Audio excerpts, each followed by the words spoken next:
All right. Good morning, everybody. Morning. Thanks for joining us. This is our 12th team talks that we've done, right? 12th or 13th? 13th.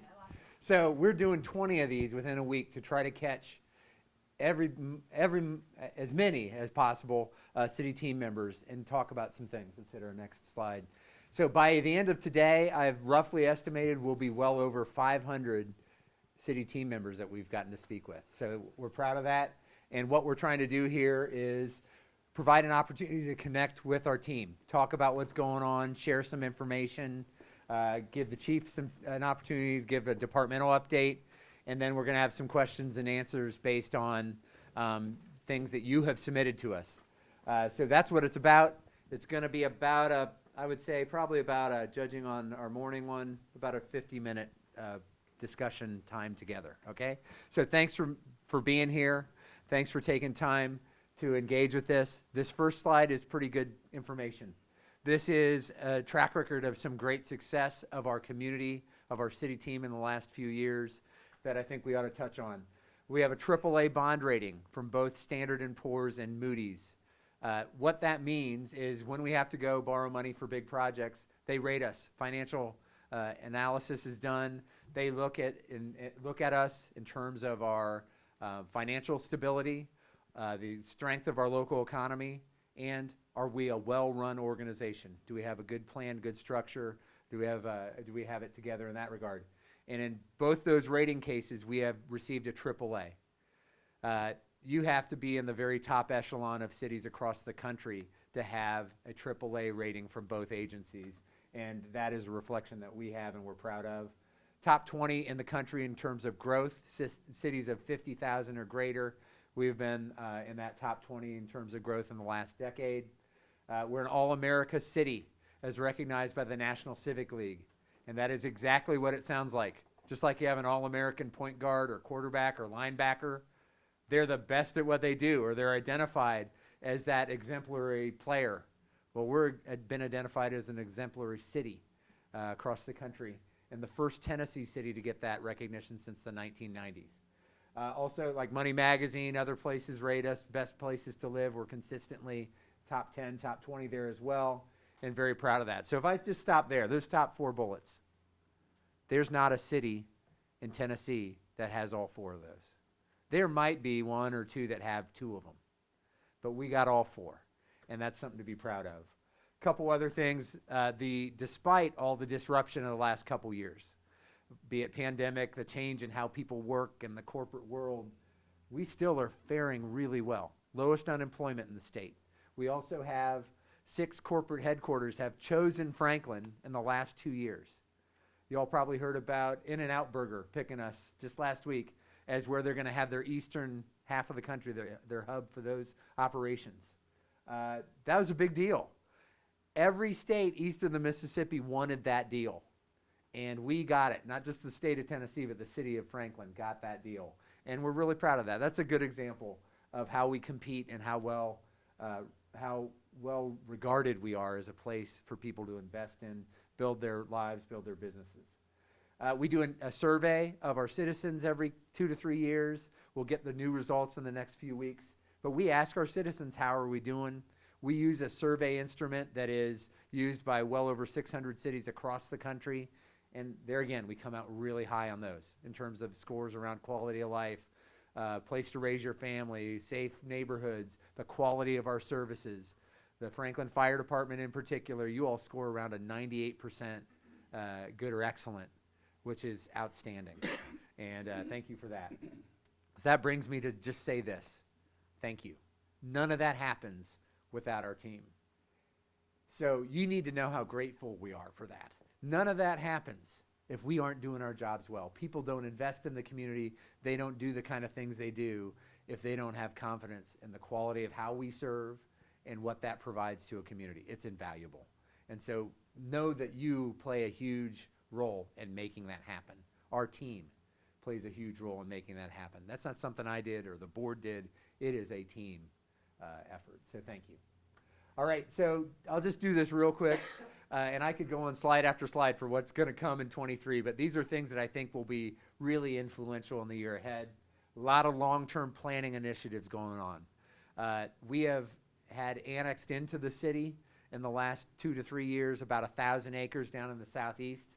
Those are property owners saying, I want to live in the city of Franklin, I want your services, and they have chosen to annex in.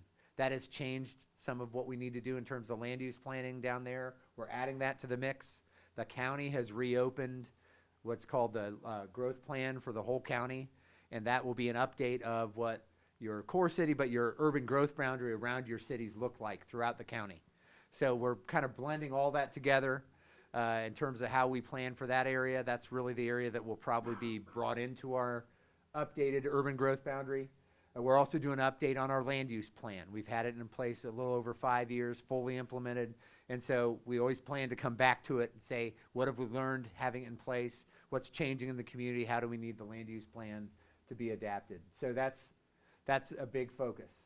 Big capital investment projects are moving forward, will get completed this year. The water reclamation or wastewater treatment plant, that will be completed later this year. Elements of it are already working, but that's the single largest investment in our history. It adds capacity and also makes sure we continue to treat wastewater at the highest level in the state of Tennessee, and that's critically important.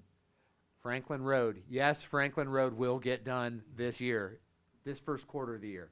Thank God. We're glad of that. That has been a difficult project for a lot of reasons. I want to compliment our team, especially engineering, for the work they've done to really get contractor, subcontractor properly focused on getting some things done so that we could get it done, even though we've had challenges with utilities, all those kind of things. That we got paving down by the end of last year took a lot of effort to make that happen, and we're going to be glad to have it done. Some big things moving forward in parks, kind of 2 generational projects in particular. The Southeast Park, we built the bridge to connect to it.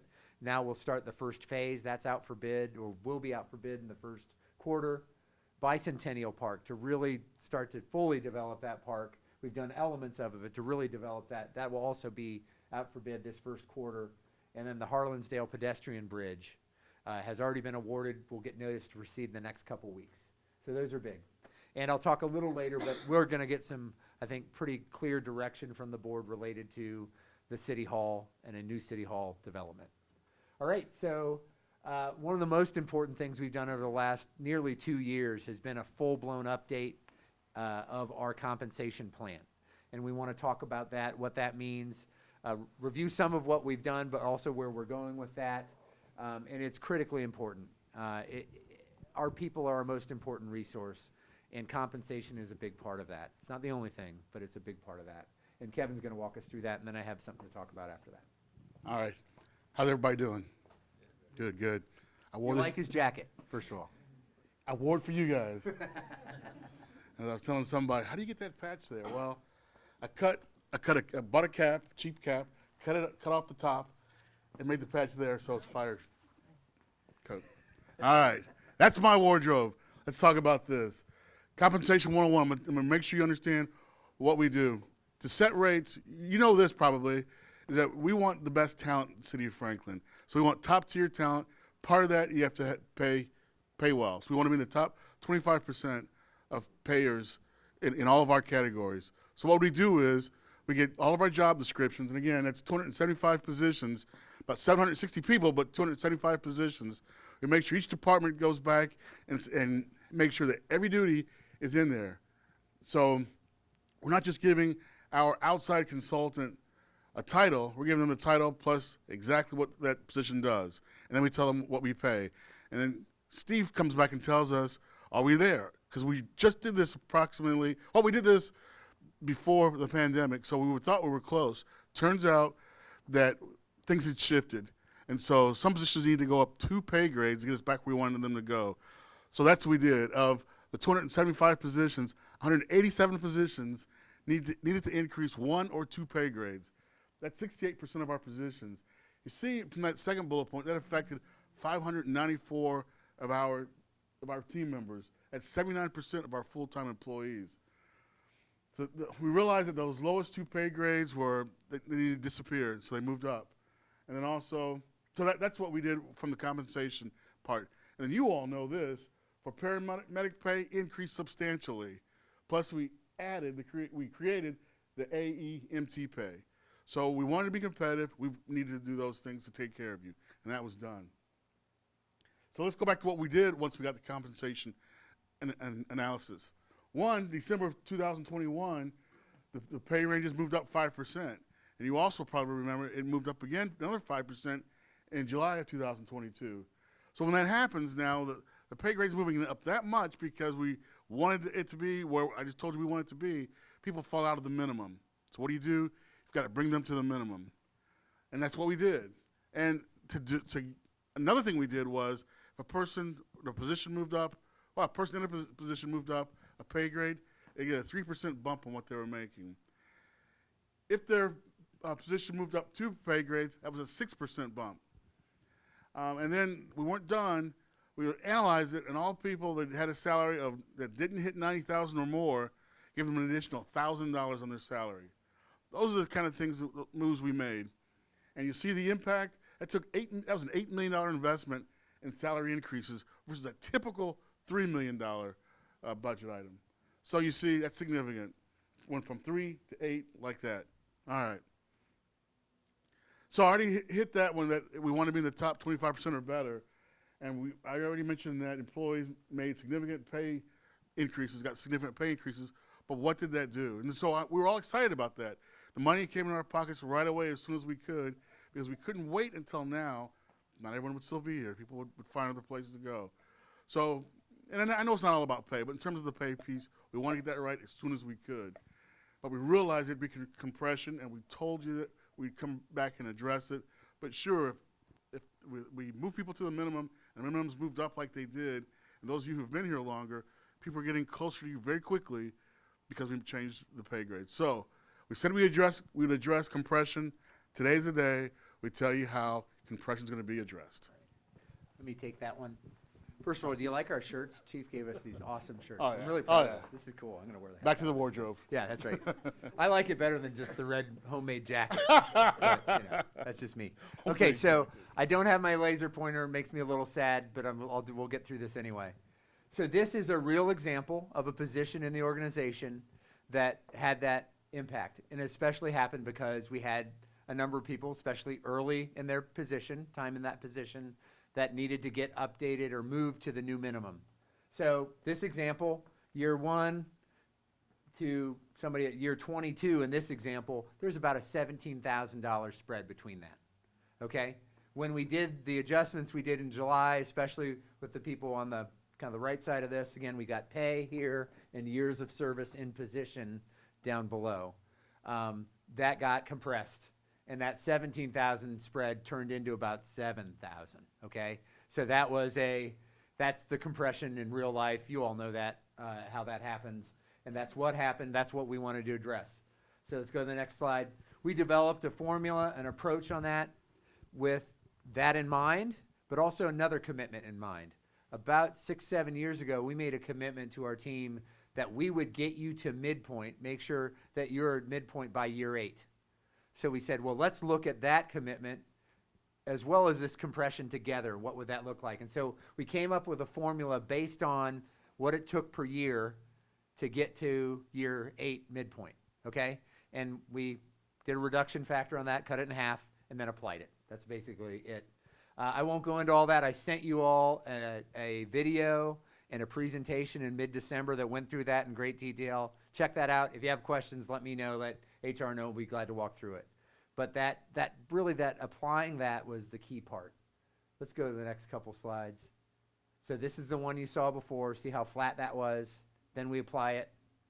Show that again. Boom, boom. Okay, so we've restored it, if not actually made it a little greater. In this example, it's over 18,000 now, and we've restored that. But the really important part is here's year 8. Go back to where it was before. So see year 8, ooh, we're not doing so well with that commitment right here. So when we apply the formula, boom, we're right there with this guy at year 7, person at year 7. And then this cluster of folks between year 4 and year 6, they're well on track to hit it, if not by year 8, probably before, with what we could reasonably expect to happen in general pay increases in the next year or two. So that was a good impact. Now, the way it's going to work is it will be implemented effective the pay period starting January 22nd. And so you'll see it on your paycheck, first paycheck in February. You will get a letter from HR if you're eligible. And the eligibility starts at 3 years or more in the position, not with the city, but in position. Because the folks below 3 years, they all got some pretty significant increases, most likely to get up to the new minimum, okay? So we're really looking at people 3 years beyond. You'll get a letter from HR by the end of next week spelling out what your compression adjustment is. And so just like you get a letter in July about the breakdown of increases that happen then, you'll get that for this compression adjustment if you're eligible. Again, 3 years or more in position. All right, let's go on to the next piece. There have been a couple adjustments made in the last week or two. Actually, the board took action related to the pension program. Those of you that have been with the city pre-2017, you're in what's called the closed city pension program. So that was a city-run pension program that we ended, but keep alive working for the people that were working at that point, and then went to a state TCRS-based program from 2017 on. So, but we still have 2/3 of our employees in what's called the closed pension program, which the city governs. The city decides the rules for that program. TCRS administers it for us, but we guide it. And so we had a question come up from our team members in the last year. Actually, through the evaluation process is when it started. You all have that question number 3 that you say, what's going well, what could go better? And we had a couple people mention this, and we started researching it. And they said, well, instead of the way the pension program works, we do an average compensation number based on your last either 3 years or 5 years, depending on when you entered the system of pay. We average it, and that's the basis of your pension. Instead of using calendar years, let's move to a rolling months, equivalency of months. So 3 years turns into 36 months, 5 years turns into 60 months. And so folks ask us for that. Think that would help. That gives some flexibility to folks making that decision. It also may help us with the fact that the phenomenon of everybody retiring in December. Almost everybody seems to retire in December. That's because that's how that math works. And to kind of maximize your pension, that makes the most sense to do. Providing this rolling 36 or 60-month calculation can get you to essentially the same place without having to wait till the end of a calendar year. So that was a good flexibility to provide folks. Did not have a substantial effect on the financial standing of the pension fund, so we did it. The last bullet is really just a clear policy direction from the board around how to do inflationary increases for retirees. That had been sort of, the board had done it pretty consistently, but there had not been a clear policy guidance on it.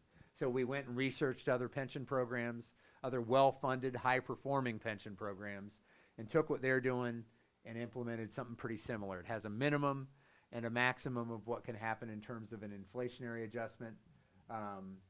And so the pension committee brought that forward, and the board approved it. And so there's just clarity around that issue now. All right. I won't spend a ton of time on this because you all don't work in City Hall. You might go in from time to time, but it's not as impactful to you as the departments, the 250-some people that work, 200-plus people that work in City Hall now. But you do see a couple photos of, well, first, top two, we definitely know when it rains in City Hall. You see some of our other challenges, and it is definitely not the most attractive building on our beautiful town square, city square. But what we've done is looked at our needs long-term, did some master planning. The board adopted a master plan back last year. We did have to look at that and re-examine the size of the building based on what our budget could accommodate. So we have gone ahead and let's go to the next slide. This gives you kind of an overview of that, and we've continued to plan on how we're going to use the square for that potential use. We did have to reduce the size of the building. We're now looking at about 90 to 95,000 square feet, so a little bit larger than the police headquarters. Had to make sure the building is just a little bit larger than police. But a new wrinkle has come into play in the last few weeks. The owner of the H.D. Hill property just south of the police department, they offered to swap us property between what we own on the square and what they own. And the board didn't necessarily say okay to that, but they did say, hey, we need to do some due diligence about that site or anything else in or around downtown, is there a benefit to doing it on a different piece of property that could still keep us close to the downtown core? We don't know how that's going to turn out. What the board has told us to do is do that analysis, but continue on schematic design for this site. At least get to 50% of schematic design. So we're doing that. We're moving forward, and over the next probably 3 to 4 months, we'll do some additional evaluation, and there'll be some information to help the board make a decision on whether we're staying where we are on the square or if we're looking at some other options. Regardless of that, the goals stay the same. We want a safe, usable, healthy environment. We want really attractive, welcoming areas for the public. So it's both a public building, but also a secure area for staff to do their work. It also has space and flexibility to meet future needs. So all those still stay with us. Let's go to this next one. You actually see a little bit of an initial rendition of what it might look like if you're looking south down 3rd Avenue. You see us right there next to the 231 building across the street from the courthouse. Again, we have a prominent entrance facing the square. We have parking underneath the building for city vehicles and for our employees. That frees up space in the 2nd Avenue garage, which is now frequently full. And then great areas for our employees, but also for our interface with our customers. All right, let's go on to the next one. I want to introduce Jamie Ewald to you. Jamie is working in the HR department with a specific focus on organizational development. And we're thrilled to have her on board. One of the key things we're going to do to help us is survey you further on how we're doing. You heard me talk earlier about how we survey our citizens, say, how are we doing?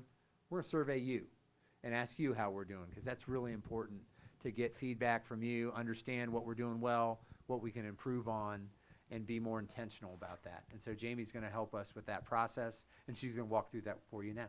So take it away. Great. Okay, so as Eric mentioned, we're going to launch our first kind of large-scale employee survey in just over a week. On January 30th at 5 a.m., you're going to get an email, and it's going to have a link to take the survey. It'll be open for 2 weeks. And the survey is a tool that a lot of other organizations use across the country. So thousands of other companies, nonprofits, and government entities use the same employee survey. And that is going to, so in Middle Tennessee, you can see on the screen a couple of the other organizations that used this same survey last year: the Titans, the Predators, Blue Cross Blue Shield, Tractor Supply. So pretty major organizations are using it. And that's going to give us the ability to benchmark our results against other organizations, right? Because part of how you tell how you're doing is what's average and what's normal. So we can do that against other employers in our area, but also other government entities around the country. What that means, though, is that all of the questions are pretty high level and pretty general, because so many different kinds of organizations use it. All the questions need to be able to apply to everyone. So if you have specific feedback, one of the questions that would be of interest to HR is, how do you feel about your benefits? Well, we have a lot of different benefits, so you might have different feelings about different ones, but you're going to have to just pick an average. And then if you have specific feedback, something that you really love and appreciate and you want to make sure we don't mess with, or something that you have maybe some feedback that you'd like to see us address, like the pension, you can leave that in some open-ended comments that you'll have the option to give as well. It also means, though, that on some of the questions you're going to be asked, there are just some drop-down options. Those mostly are not adjustable either. So one thing it's going to ask you is, do you work primarily in person, hybrid, or fully remote? And that's going to make you wonder, who in the city works fully remote? I didn't think that we had that. And the answer is, we don't have that. But other organizations that are using the survey do, so it's there as an option for them as well. The big point that I really want to stress is that the survey is confidential. One of the reasons we chose this survey and an outside company that does this around the country is because it's a third party, and it means we don't have access to the information about who responded, how you individually responded. We'll see averages, but we won't know who responded and who did not, so that you can feel free to give your honest feedback.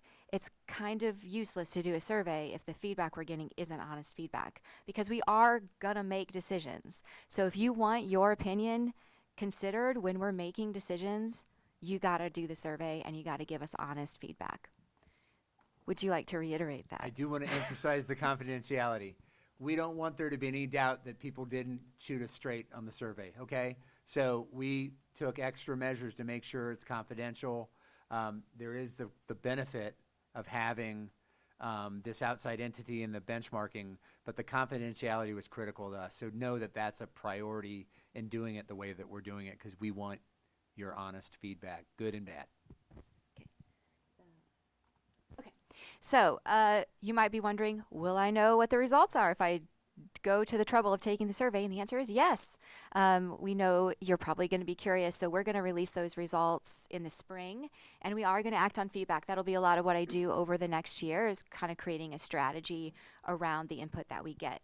But as you can imagine, with 750 employees, there's going to be a lot of input and a variety of opinions, some of which are probably conflicting. There's probably conflicting priorities and needs. So we're going to create a strategy around the areas where there's the most consensus, or where we feel like we have the opportunity to make the most meaningful impact.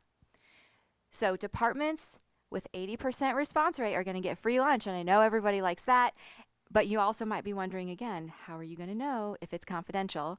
The one thing that your link is going to track is what department you're in.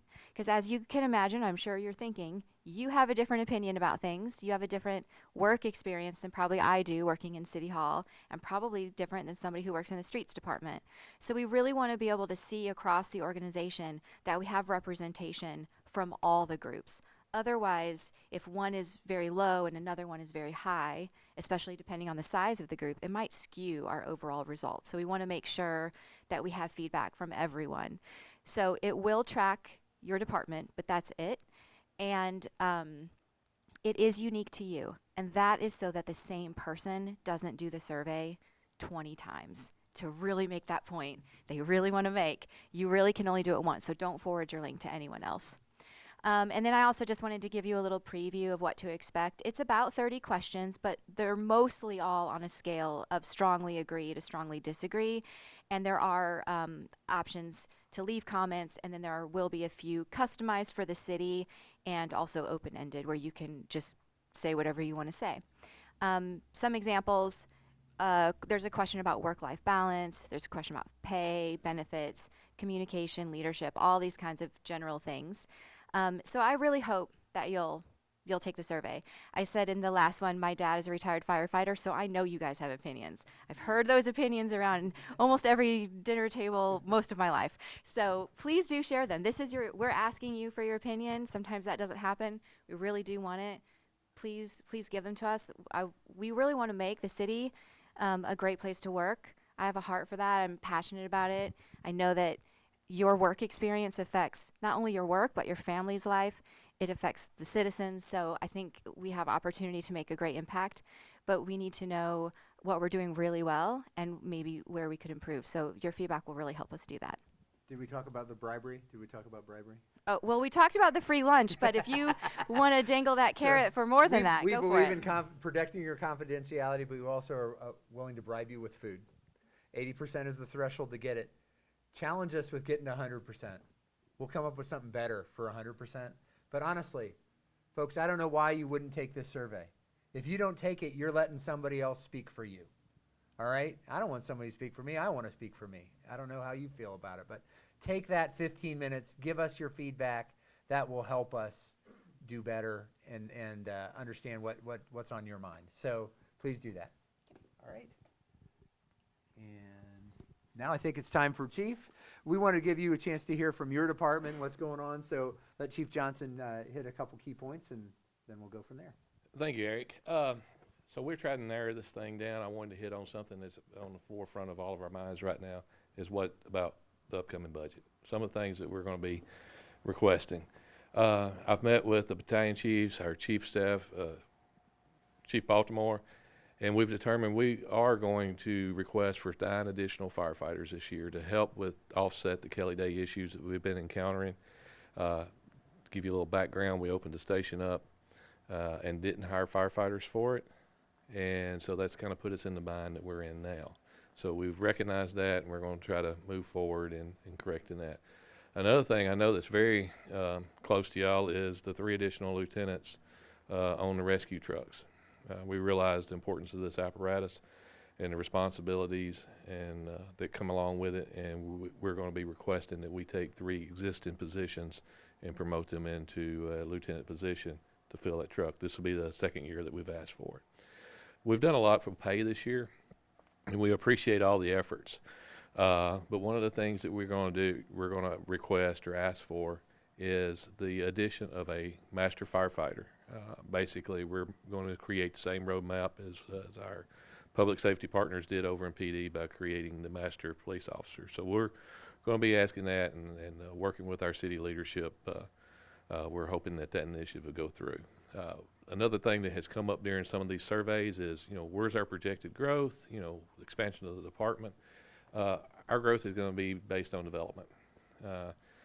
Right now, what we see coming down the pike, Station 9 most likely will be out 96 East if development goes that way. As far as adding additional apparatus, we're continuing to watch the call volume in Station 7. And when we hit that threshold, we don't really know what that threshold is just yet, but we're going to continue to monitor the call volume and types of calls. And we'll be requesting a tower for Station 7's district coming out of facilities tax. So I'm not going to take a whole lot of time. I'll be around after this, and we can discuss it further. I'm happy to meet with y'all. We don't get this opportunity very much, but I want to make sure I respect the time that we've got here to allow them to answer some questions that we may have. Great, thanks, Chief.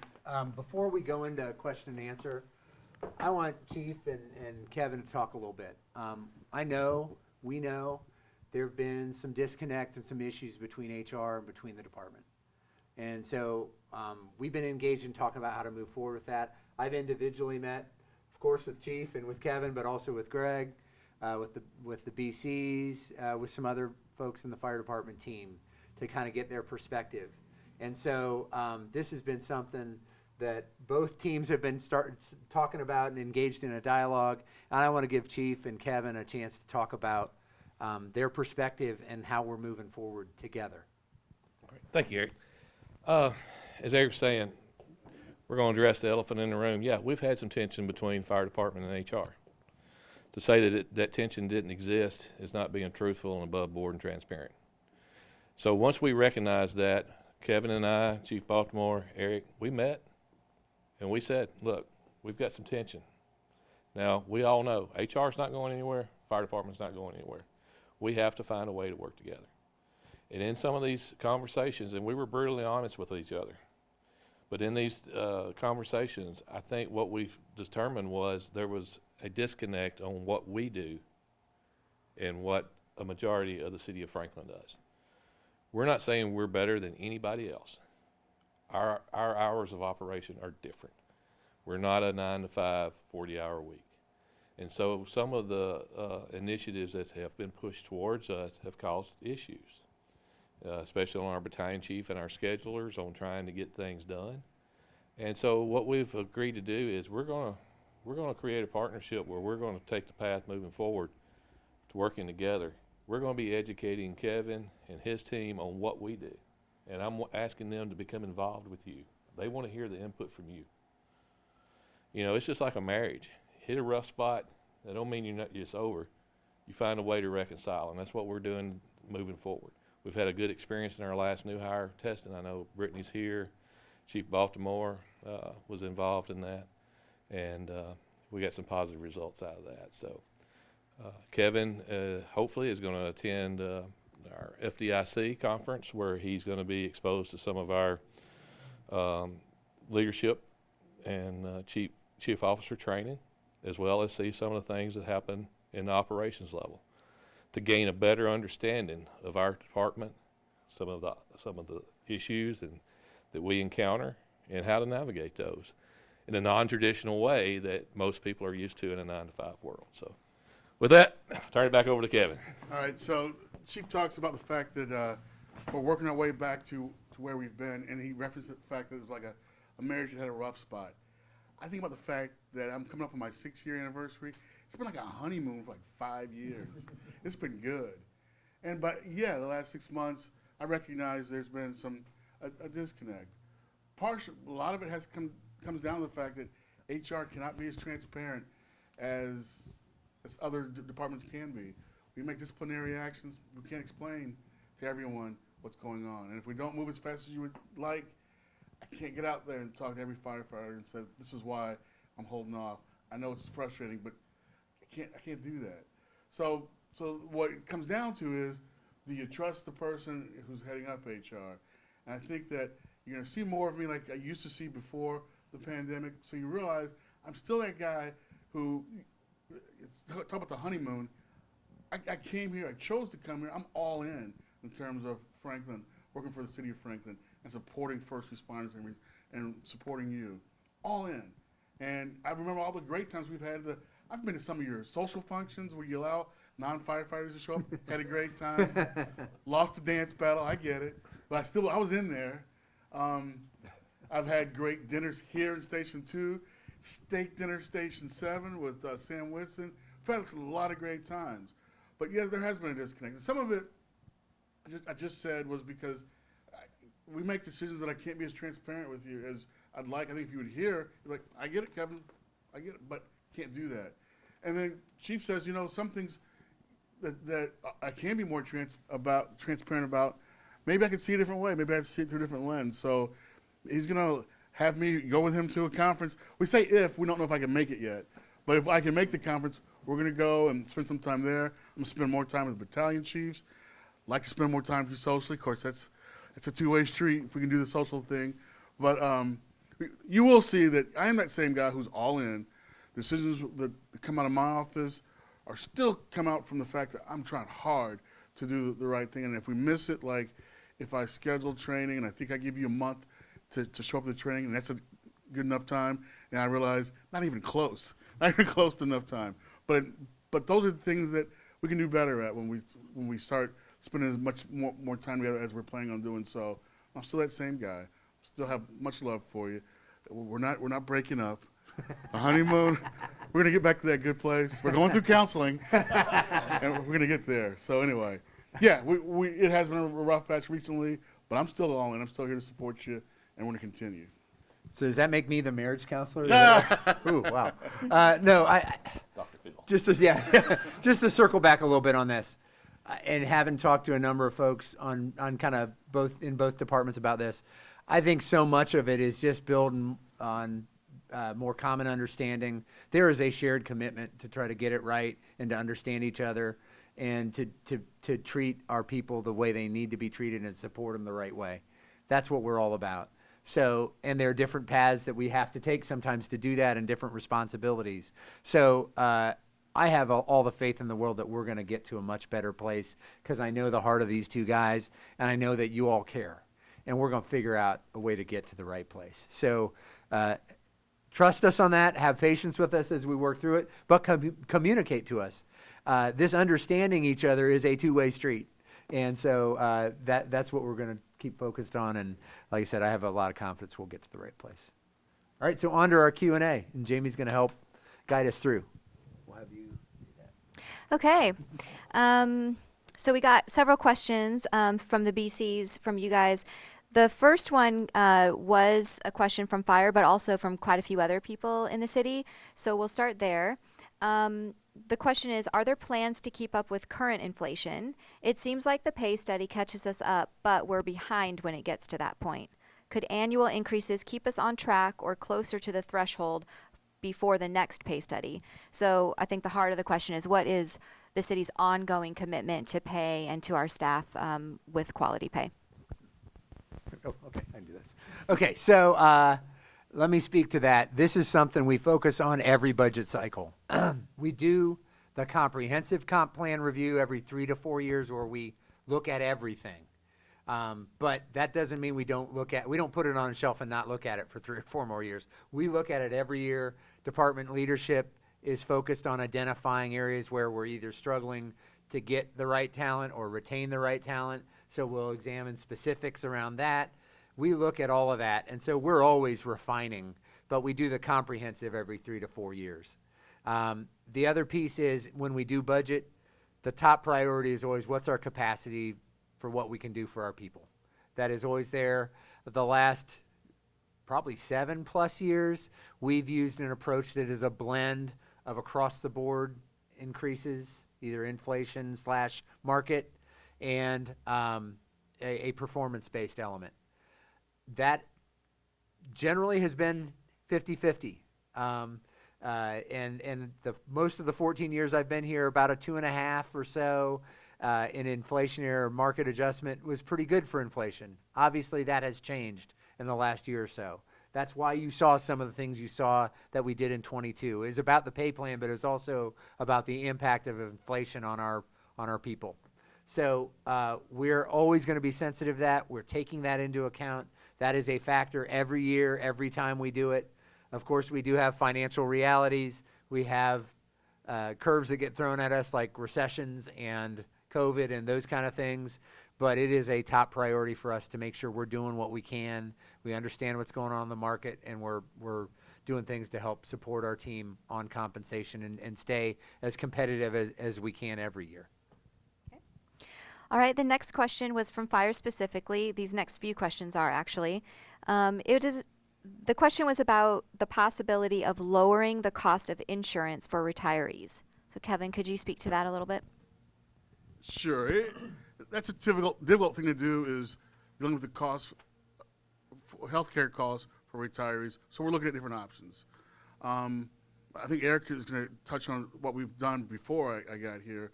But now that I'm here as well, there's some options that a lot of companies are doing is you come up with the right amount of money that you can give to retirees, and then you have a company that can make sure these retirees go to the marketplace and they're comfortably going to the marketplace to find out the great paths that are available now that weren't available years ago. So that's an option. I'm not saying that's what we're going to do, but we're exploring that. So the answer to the question is, yes, we know that's tough. I know it's tough.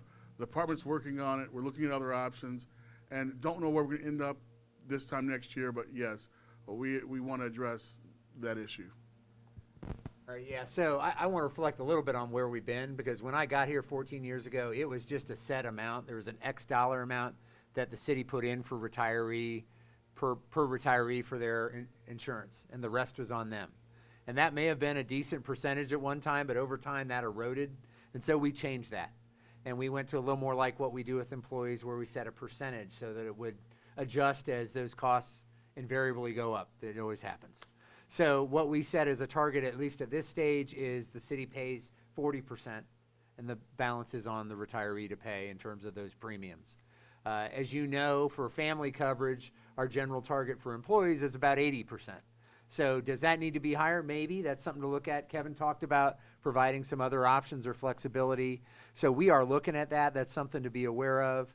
I do want to, though, acknowledge that we've made adjustments to make that more, I think, more attractive or better to grow with the cost as costs grow there in terms of the assistance we provide to retirees. So we're going to continue to look at that. There are a couple other ideas we're trying to weigh and see, is that a better approach, both for the retiree and for the city in terms of how we plan for this. Okay, we've also heard that members of the department would like the city to reconsider its nepotism policy and allow the department to hire members of the same family. Could you share your perspectives on that? Okay. I do think that nepotism policy should be evaluated. I think we're missing out on some really good talent from some of our firefighters here, their sons, their daughters. And so, you know, we're not the small department that we used to be. I mean, we're considered to be a mid-sized department.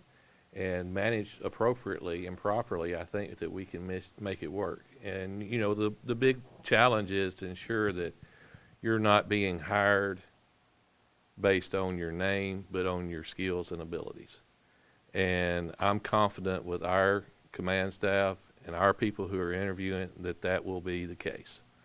And that's why my confidence in you is the reason I have confidence in its success, if our city leadership chooses to allow us to go that direction. And I believe that when you say you know people that if they would come here, it would be an asset. I do have to say, I'm also my thought is that there's also problems with nepotism sometimes. It can have the appearance that you get hired here just because of your last name, just because of your father is, your mother is, and that's not what we want. So do I say that because of that, I would never think I would advocate for it? I can't say that, but if that ever were to be a possibility, we'd have to figure out how it can be done effectively, where it isn't that policy of, all right, kids, come on in, you're in.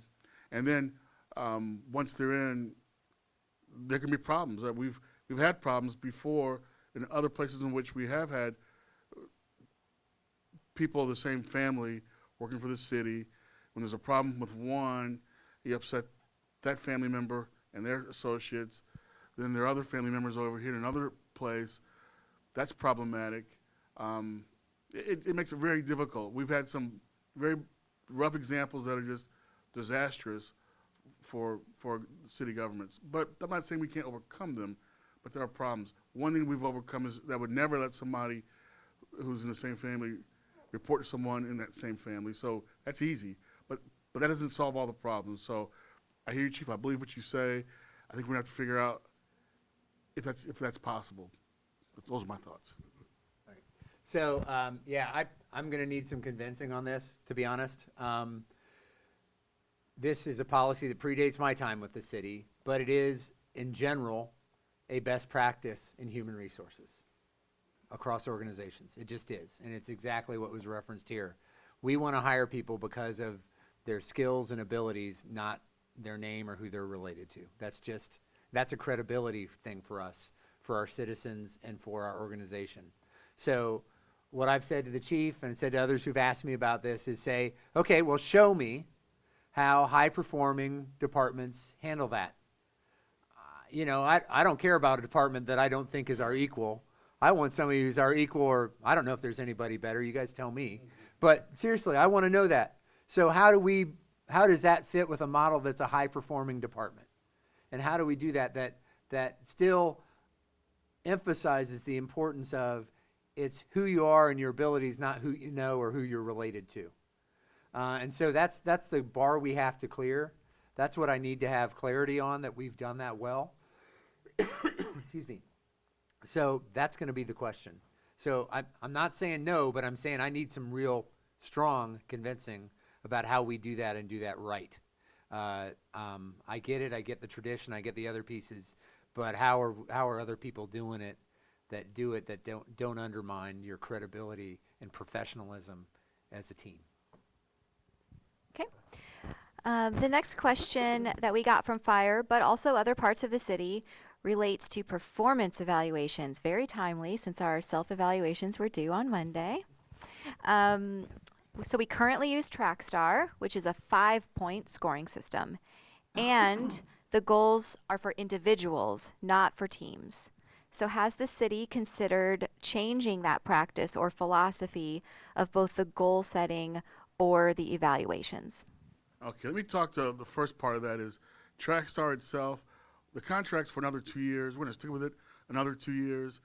When I ask people, they ask us to consider something else, what's the reason? I don't hear necessarily being the functionality of TrackStar. I think it's got a lot of functionality to it. There's a lot of ways we can use it. I don't know if we're even utilizing all of it right now. What I do hear is the concern that, well, Kevin, this department grades their people higher and ours were tougher. It's problematic. That I understand and that I see. Well, so what do? We try to teach the supervisors what a 3 is, what a 4 is, what a 5 is, and we try to teach it across the board, try to get everyone on the same page. That's one thing we do. The director level, we say, well, I jump ahead. That's what we do to make sure supervisors get the same answer for 3, 4, 5, 2, all of that. But then you would say, we're still not perfect yet. So what we do is we don't penalize departments that score either higher or lower than another department, because money-wise, that same pot of money is available per department. Where we don't say, all right, the highest people with TrackStar scores get X amount of money down to the lowest. Citywide, that wouldn't work. So we separate by department, and a larger departments even by division. So some of that you see that you're worried about, it doesn't really exist in terms of affecting your money-wise. So that I want to say. Can we get better at having our supervisors be more equal in terms of how they pass out 3s and 4s and 5s? Yes, and we will continue to do that. We're going to go back and have more training with supervisory skills and other skills, but it'll include track star evaluation as well. That's the one part of that question. Let me touch on that some too. And I really like the idea in here about talking about team-related goals. So, and I think, let's try that. And I'd love to challenge the department, especially because we heard it from you all. Let's talk about what that could look like. Is that a shift-wide goal? Is that a station goal? Is that a special operations group goal? Let's look at that and look at how we maybe use the major work objectives or some structure to do that. So I'd love to see us experiment with that even this year.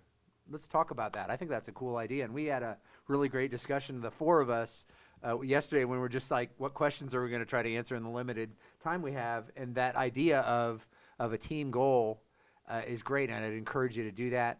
We do want to have the systems in place. I look at most, if not all, the 700 plus evaluations that come through. I've seen the inconsistency. I think we've gotten better, but we still have a ways to go. I would compliment the fire department that I think you all have made really good progress, and you're probably one of the better departments at having a level of consistency, but I know that's not an accident. I know your leadership has put a focus on that among your supervisors to have greater consistency. So TrackStar itself is a tool. It's how we use it. And so, not that we don't look at other options down the line, we will, but I'd love to see us look at how we do a team-wide or something like that, types of goals, and I think there's a pathway to do that with especially the major work objectives. Okay, so we have 1 1/4 questions left. Eric knows what I mean when I say there's just this little question. Okay, so several people submitted questions about the culture in their department or in general at the city. This was both touched on in fire, but also more citywide. So can you guys tell us how you're thinking about building a healthy culture and fostering employee engagement? As an example, one question asked about mental health, leadership norms, and also improving communication. Well, I'll start this one off by saying you are the city's most valuable asset. And I cannot tell you how much I appreciate our city leadership and our supervisors on supporting our personnel who have experienced these situations.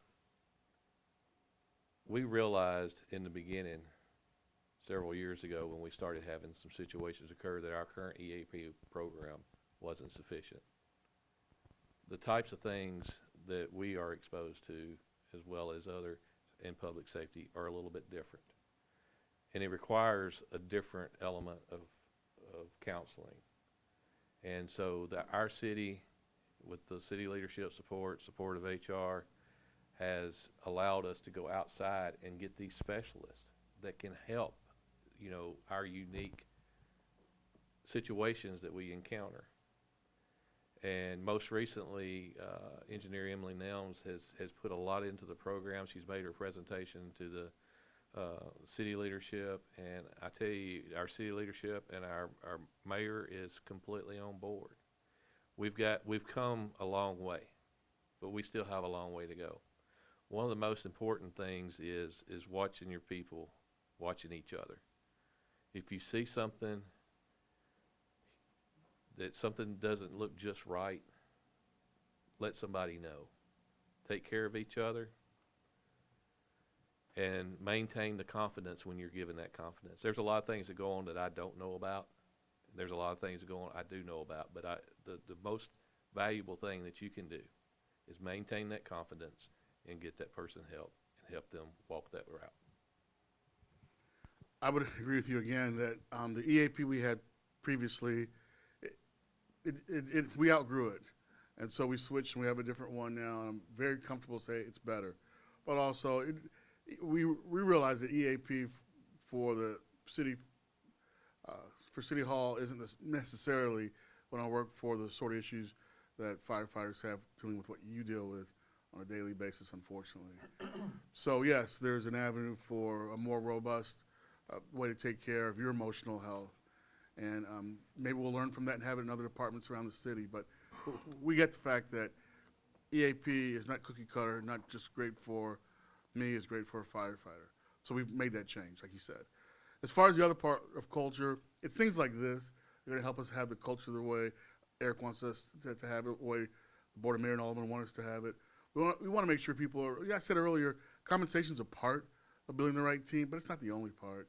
We got to treat people the right way. We have to have that right culture that this question kind of is pointing towards.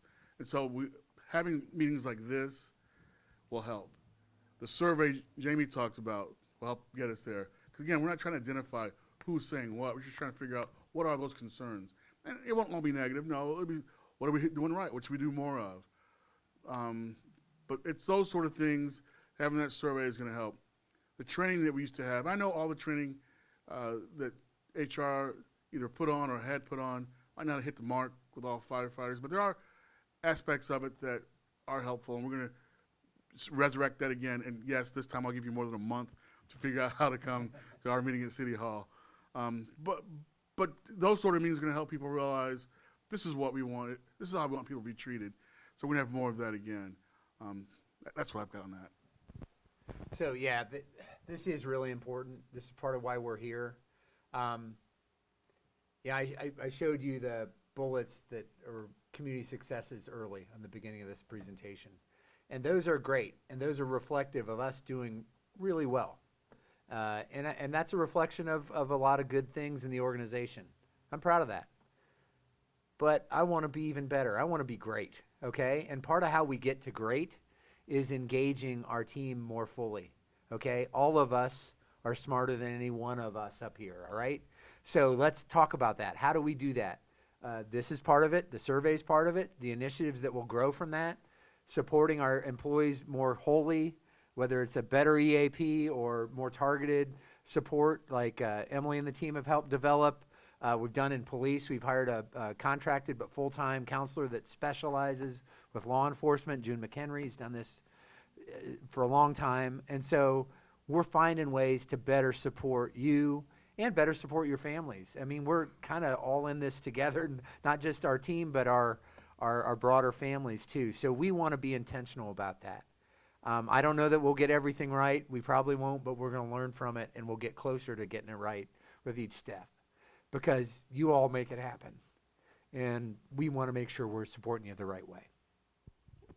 So the half question is, the quarter to half question is, what should people do if they have questions about anything they heard today, or they have just questions in the future? What would you suggest? So there are a number of things. First of all, we put this call out for questions like a week and a half ago. We're like 10 pages and growing. So that's awesome. People A are lot engaged. of work to do Yeah, over the that's next few right. weeks. They want to know. Obviously, we can't answer them all today. We tried to answer one specifically we heard from you all. But that's going to remain open. Feedback at franklintn.gov is a live email. It will go to Jamie. She is kind of being the gatekeeper on that. We're keeping that confidential as well. I don't really know or want to know who asked it unless you want to know, you want us to know. That's fine too. You all get an e-brief from me every Friday. That has my email on it, has my cell phone on it. That's not an accident. So if you need to get me on something, something's good, something you need help on, something you just want to talk about, I'm available. Part of my job is to help you be as successful as you can be with the city of Franklin. So I really believe that, and I hold that as an important part of my job. So just know that, and we're going to keep working on that and get those answers out. We're going to answer every question. May take a few weeks, but we'll share that back out to you, and you can get that information there. So, Hannah, anything else we forgot? No. She's our safety net. Yeah, we have to do a picture because we're trying to do a collage of all the different folks we've met with. So we are, wherever you all want to do a picture in here or in the Bay or wherever else you want to do it. So we got to do a picture. And thanks for your time and attention, and thanks for everything you do. Appreciate you.